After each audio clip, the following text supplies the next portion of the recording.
The Gospel according to Matthew chapter 2, verses 1 through 12.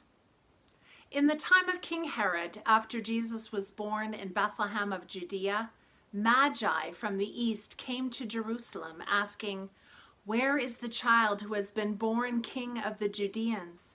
For we observed his star at its rising and have come to pay him homage." When King Herod heard this, he was frightened, and all of Jerusalem with him. And calling together all the chief priests and scribes of the people, he inquired of them where the Messiah was to be born. They told him, "In Bethlehem of Judea, for so it has been written by the prophet, 'And you, Bethlehem, in the land of Judah, are by no means least among the rulers of Judah, for from you shall come a ruler who is to shepherd my people Israel.'"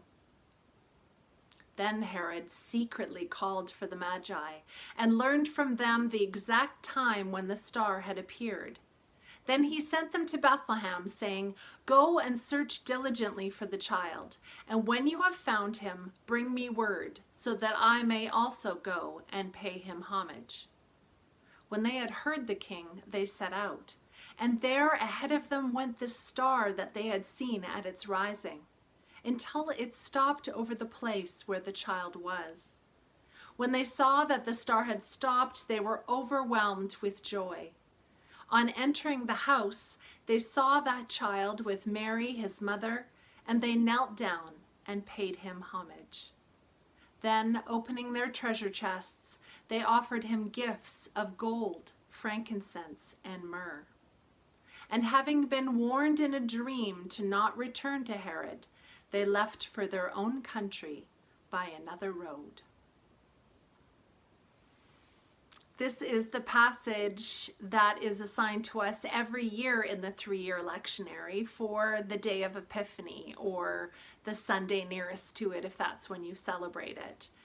But the rest of the chapter only gets assigned once in the three-year cycle, and only in the Sunday after Christmas, when it usually doesn't get used because folks still want to stay in Christmastide and not move to that story yet.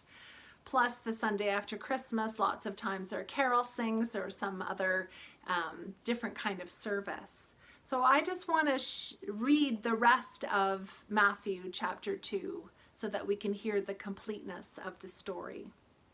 So starting at verse 13 to verse 23. Now after they had left, an angel of the Lord appeared to Joseph in a dream and said, "Get up, take the child and his mother, and flee to Egypt, and remain there until I tell you, for Herod is about to search for the child to destroy him." Then Joseph got up, took the child and his mother by night, and went to Egypt, and remained there until the death of Herod. This was to fulfill what had been spoken by the Lord by the prophet, "Out of Egypt I have called my son." When Herod saw that he had been tricked by the Magi, he was infuriated, and he sent and killed all the children in and around Bethlehem who were 2 years old or under, according to the time that he had learned from the Magi. Then was fulfilled what had been spoken through the prophet Jeremiah. A voice was heard in Ramah, wailing and loud lamentation, Rachel weeping for her children. She refused to be consoled because they are no more. When Herod died, an angel of the Lord suddenly appeared in a dream to Joseph in Egypt and said, "Get up, take the child and his mother, and go to the land of Israel, for those who were seeking the child's life are dead." Then Joseph got up, took the child and his mother, and went to the land of Israel. But when he heard that Archelaus was ruling over Judea in place of his father Herod, he was afraid to go there. And after being warned in a dream, he went away to the district of Galilee.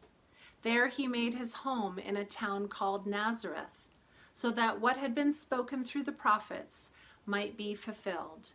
He will be called a Nazarene. God still speaks to us through the words of the scriptures. Thanks be to God.